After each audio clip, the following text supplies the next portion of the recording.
సముద్రంలో చేపల వేటకి వెళ్ళే మత్స్యకారులు వలలు పడవలే కాదు గేలాలను కూడా ఆశ్రయిస్తారు. పడవలతో వెళ్ళి వలలు వేసిన మత్స్యకారులు మాత్రం తక్కువ సంపదే లభిస్తుంది, కాకపోతే దానికి ధర ఉండదు. కానీ గేలాలు వేసినటువంటి మత్స్యకారులకు మాత్రం చాలా పెద్ద పెద్ద చేపలు చిక్కుతాయి అనడానికి ఇటీవల విశాఖపట్నంలో ఎర్రయ్య గేలాం పట్టుకొని తన తోటి మత్స్యకారులతో వెళ్ళి ఒక కొమ్ము చేప తనను సముద్రం లాక్కి ఘట్టం మాత్రం మత్స్యకారులందరినీ కూడా భయాందోళన గురిచేస్తుంది. పెద్ద చేప పడిందన్నటువంటి ఆశలు అనంతకాలంలో అడియాసలయ్యాయి. ఆ కొమ్ము కోణం చిక్కింది. దాన్ని పడవలో చేసేందుకు తెచ్చే ప్రయత్నంలో ఈరోజు ఎర్రయ్య మాత్రం ఆ సముద్ర గర్భంలో కలిసిపోయారు. ప్రస్తుతం మిగిలిన ముగ్గురు స్నేహితులు కూడా ఆయన పరిరక్షించేందుకు చేసిన ప్రయత్నం మాత్రం విఫలమైంది. జరిగి 3 రోజులు అవుతున్నాయి. తీర ప్రాంతంలో మత్స్యకారులందరూ ఆ ఘటన తలుచుకుంటూ ఇప్పుడు కూడా భయపడుతున్నారు. 193 కిలోమీటర్ల తీరం ఉన్న చిక్కోలు జిల్లాలో వలలు పట్టుకొని వేటకి వెళ్ళే వారు కాకుండా ఈ గేలాలపై వెళ్ళి వేట చేసే వాళ్ళ మత్స్యకారులు కూడా చాలామంది ఉన్నారు. ఆ ఘటన తర్వాత ఈరోజు గేలాలు పట్టుకొని వేటకి వెళ్ళాలని భయపడే పరిస్థితి. ప్రస్తుతం మాత్రం ఇక్కడ శ్రీకాకుళం నుంచి 4 మత్స్యకారులు చేపల వేటకు బయలుదేరారు. అందులో గేలం పట్టుకొని బయలుదేరడం జరిగింది. ఇదే గేలం ఈరోజు చేపకు మాత్రం ఎరగా వేస్తారు. ఆ వేసే క్రమం ఎలా ఉంటుంది? ఈ గేలం కనుక ఆ పెద్ద చేప చిక్కితే ఆ చేపను పడవలో తెచ్చి ఇంటికి తీసుకెళ్లేందుకు ఎటువంటి ప్రయత్నాలు చేస్తారో అడిగి మనం ప్రత్యేకంగా చూద్దాం. చూస్తే కనుక దీన్ని ఇప్పుడు పెద్ద చేప పడడానికి ఎలా ఎరేస్తారు? చేప నీటిలో ఇలా వేస్తాం. ఇలా వేసిన తర్వాత స్పీడ్గా ఇలా వెళ్తుంది బోటు, వెళ్ళాక ఇలా పట్టుకుంటుంది. చూసారుగా ఏదైతే ఆ గేల వేస్తారో అది మాత్రం బోటు ఎంత స్పీడ్గా వెళ్తే ఇది మాత్రం అంత స్పీడ్గా లోపలికి వెళ్తుంది.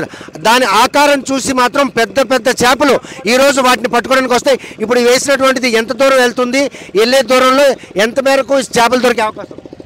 ఈ చేప చాలా పెద్ద చేపలు పడతాయి, చిన్న చేప అంత ఉండదు. చిన్న చేపని 3 కేజీల నుంచి 200-300 కేజీల వరకు పడతాయి ఈ చేప. ఇది చాలా ప్రమాదమైన చేపలు పడతాయి. పడేటప్పుడు తీసేటప్పుడు చాలా జాగ్రత్త తీయాలి. తీసేటప్పుడు చెయ్యి కానీ ఇలా మొలబడిపోయినా లాగేస్తుంది, లేకుంటే ఏదో ఒకటి కాలుకి పడిపోయినా తాడు చేపని లాగేస్తుంది, లేకుంటే ఊకు పెడతాము. ఊకు పట్టుకుని ఊకు వేస్తాడు, ఆ ఊకేమైనా మొలబడిపోతే చేపతో వెళ్ళిపోయి చాలా ప్రమాదమైన ఉంటుంది. అంటే ఎర్రయ్య ఏదైతే చేప కొమ్ము అంటే గేలం పడింది దాన్ని తీసే క్రమంలో ఏ మెలకు ఈరోజు ఆయన మీ మధ్య లేకుండా పోయాయి? ఇదిగో ఇలాగ తీసేటప్పుడు ఇంకో పై ఊకు ఉంటుంది. ఆ పై ఊకు అనేది ఇలా వేస్తారు. వేసేటప్పుడు దీనికి అదిగో దానికి చెయ్యికి మొలబడిపోతాడు. మొలబడిపోయినట్టే మనిషి లాగేస్తుంది. చాలా ప్రమాదంగా ఉంటుంది. ఆ తర్వాత మనము ఎంత ట్రై చేసినా మనం రాలేము. ఎందుకంటే చేప ఫోర్స్ ఎక్కువైపోద్ది. ఫోర్స్ ఎక్కువైపోయి మనం తప్పించినా రాదు. మనం ఊపిరి ఎంతవరకు ఉంటాము, ఒక 5 నిమిషాలు ఎంత ఉంటే సరే మరి వెళ్ళిపోతాం. మరి దొరికే పరిస్థితి కూడా ఉండదు. ఎంత ట్రై చేసినా దొరకదు. చాలా ప్రమాదమైన పరిస్థితిలో ఉంటాం అన్నమాట. చూస్తే కనుక ఏదైతే గేలాంకి కొమ్ము చేప చిక్కింది దాన్ని తెచ్చే ప్రయత్నంలో మాత్రం ఈరోజు ముగ్గురు కూడాను ఆయన రక్షించే ప్రయత్నం ఎర్రయ్య చేసినటువంటి ఆ ప్రయత్నంలో ఈరోజు మాత్రం ఆయన ఆ కొమ్ము చేపే పొట్టన పెట్టుకుంటుందని ఎవరు కూడా ఊహించలేదు. ముగ్గురు మత్స్యకారులు కూడాను ఈరోజు ఆయన పరీక్షించారు. చూస్తే అదే పరిణామంగా ఈరోజు ఈ గేలాంకి చెక్కినటువంటి కొమ్ము చేప ఇటువంటి ఘటన చోటు చేసుకుని మునిపెన్నడు కూడా అంటే ఇటువంటి ఘటనలు కోకొల్లలుగా ఉంటాయి. కానీ అంత 200 కేజీల కొమ్ము చేపని పడవలోకి తెచ్చేందుకు చేసిన ప్రయత్నంలో భాగంగానే ఈరోజు ఎర్రని మాత్రం కోల్పోయే పరిస్థితి ఉంది. శ్రీకాకుళం జిల్లాలో ఇప్పుడిప్పుడే ఏదైతే గేలాలు వేసి చేపల వేట పట్టేందుకు చేస్తున్న ప్రయత్నం మాత్రం ఈరోజు వారందరినీ భయాందోళన కొలుపుతుందనలో ఎటువంటి అతిశక్తి లేదు. ఎర్రన్న చేసినటువంటి ఆ ప్రయత్నంలో తోటి ముగ్గురు మత్స్యకారులు కూడాను ఎర్రన్ని కాపాడేందుకు విశ్వ ప్రయత్నాలు చేసిన ఆయన మాత్రం ఈరోజు వారి మధ్య లేకుండా పోయారు. పెద్ద కొమ్ము కోణ చిక్కింది, దాన్ని ఎట్టి పరిస్థితుల్లో పడవలో వేసేందుకు చేసిన ప్రయత్నం ఎర్రన్న విషయంలో ఏ మెలకు ఈరోజు ఆయన్ని జల సమాధి కారణమైంది. తోటి మత్స్యకారులు ఎంతగా ప్రయత్నించినా ఎందుకు ఆయన కాపాడలేకపోయారు? అది ఇప్పుడు చేప అనేది మనం పట్టుకున్న తర్వాత దాన్ని చాలా పవర్ అంటే చాలా ఫాస్ట్గా ఉంటుంది.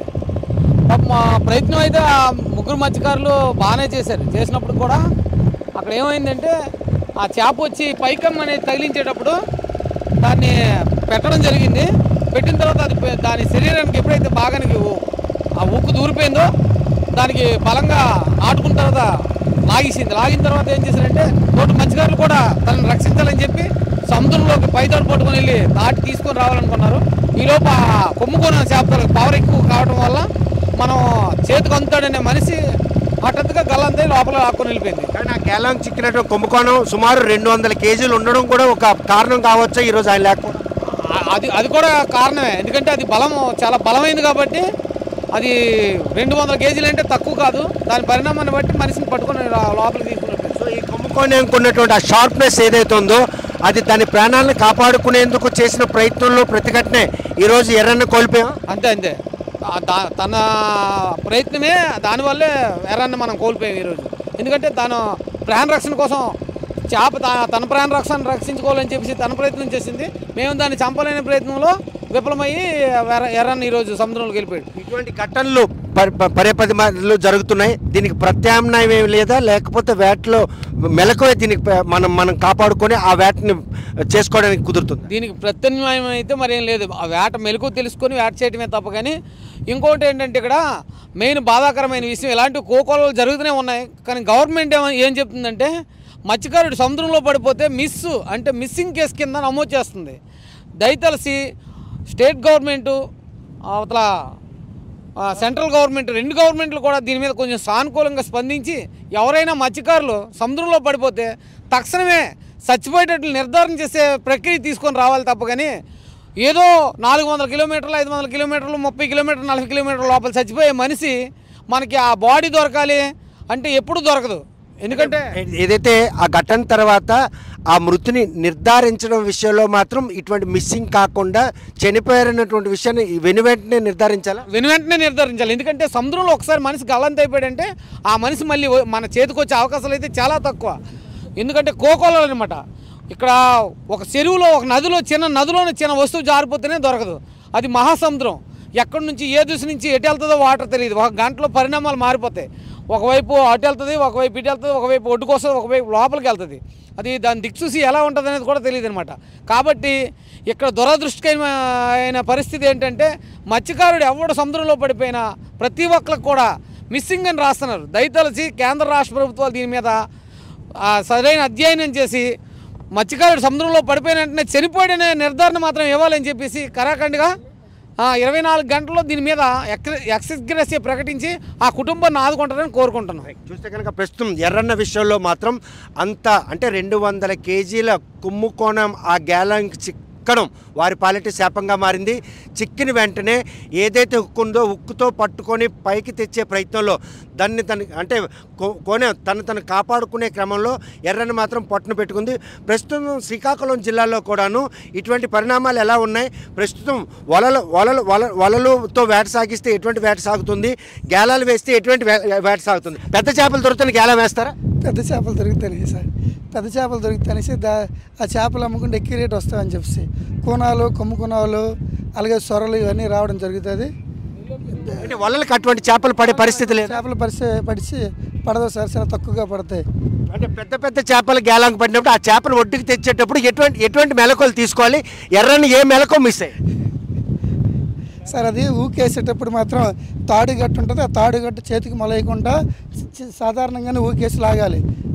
సో జాగ్రత్తలు తీసుకొని బోటు ఏదైనా పట్టుకొని సేఫ్టీ పట్టుకొని చేపను మనం ఊకేయడం జరిగితే చాలా మంచిగా ఉంటుంది. చూస్తే కనుక ఎర్రన్నకి కొమ్ము కోణం చిక్కింది. తోటి మత్స్యకారులతో కలిపి దాన్ని బోట్ లెక్కించే క్రమంలో మాత్రం తను కాపాడుకునేందుకు కొమ్ము కోణం చేసినటువంటి ఆ ప్రయత్నం ఈరోజు ఎర్రన్న మాత్రం కోల్పోయారు. కాకపోతే ఎర్రన్న గల్లంత అయిపోయిన వెంటనే ఆయన మిస్సింగ్ కేసు అని చెప్పడం, ఆయన కోసం ఇంకా రెస్క్యూ నడుస్తుందని చెప్పే విషయాన్ని మాత్రం మత్స్యకారులందరినీ బాధిస్తుంది.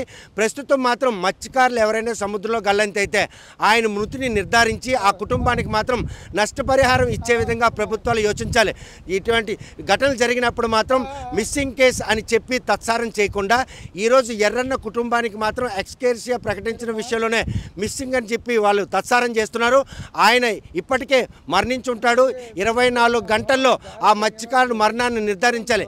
ఎర్రన్నకి జరిగినటువంటి ఈ ఘటనతో మాత్రం శ్రీకాకుళం తీరంలో వలలతో వేటకి వెళ్లేందుకు ప్రాధాన్యత ఇస్తున్నారు తప్ప ఈరోజు గేలాలతో చేపల వేటకి వెళ్ళాలంటే భయానక పరిస్థితి నెలకొనే పరిణామాలు మాత్రం శ్రీకాకుళం తీరంలోనే. ప్రస్తుతం సముద్రం అల్లుకొల్లాలుగా ఉండడంతో పడవలపై వెళ్ళి వలలు వేసి వేట సాధించడం కొనసాగే పరిస్థితి లేని నేపథ్యంలో ప్రస్తుతం గేలాలపై అయితేనే పెద్ద పెద్ద చేపలు దొరుకుతాయి. ఆ చేపలు కూడా ఖరీదైన అంటే ఎక్కువ మొత్తంలో డబ్బులు వస్తుంది.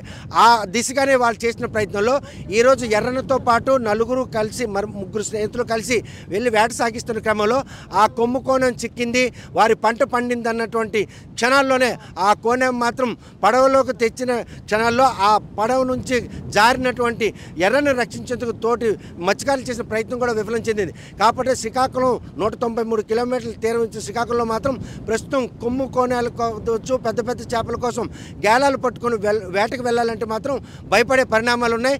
మరి ఇటువంటి పరిణామాలను బయటపడాలంటే ప్రత్యామ్నాయ చర్యలు లేవు. కాబట్టి మత్స్యకారులు వాళ్ళకు ఉన్నటువంటి మెలకు ఆధారంగానే చేపల వేట సాగించాలి. ఇటువంటి ఘటనలు పునరావృతం కాకుండా మత్స్యకారులు నిష్ణాతులై ఉండాలి. అటువంటి గేలాలు వేసి వెళ్ళేటప్పుడు మాత్రం నిష్ణాతులైన మత్స్యకారులు వెళ్తే మాత్రం ప్రాణాలు పోయే పరిస్థితులు ఉండవని చెప్పి ఎక్స్పర్ట్ అయిన మత్స్యకారులు కూడా చెప్తున్నారు. మరి ఎర్రన్న ఘటనతో చిక్కోలు తీరంలో మాత్రం గేలాలు పట్టుకొని వేటకు వెళ్ళేందుకు మాత్రం మత్స్యకారులు అందరూ భయపడుతున్నారు అనడంలో ఎటువంటి అతిశక్తులు. అసలైన తొలి వెలుగు. ఫాలో వాట్సాప్ @తొలి వెలుగు అఫీషియల్.